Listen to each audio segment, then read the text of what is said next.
আসসালামু আলাইকুম। আজকে আমি আপনাদের আমার ৬% করল্লার প্রজেক্ট দেখাবো। এখানে ৬% জমিতে লিডার জাতের করল্লা লাগানো হয়েছে। তো আজকে করল্লার বয়স ৫৩ দিন। তো দেখতে পাচ্ছেন ৫৩ দিনে মোটামুটি অনেক ভালো ফলন আসছে। তো করল্লাগুলো একটু আপনাদের ভালো করে দেখানোর চেষ্টা করছি। আপনারা দেখুন কি পরিমাণ ফলন হয়েছে। প্রত্যেকটা গিটে গিটে আপনার জালে আসছে।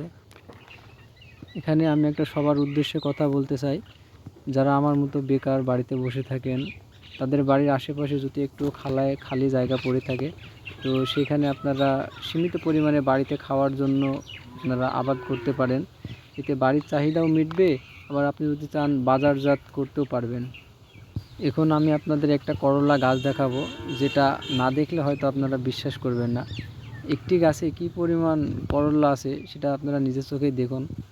প্রতিটা গিটে গিটে করল্লা আছে, দেখুন আপনারা নিজের চোখেই দেখুন। আমি মনে করি এমন একটি করে গাছ প্রত্যেকটা বাড়িতে থাকা দরকার। এমন একটি করে গাছ থাকলে প্রত্যেকটা পরিবারের সপ্তাহে একবার হলেও চাহিদা মেটানো সম্ভব। দেখুন অনেক করলা ধরেছে, প্রায় 50 থেকে 55টা পরিমাণ করলা।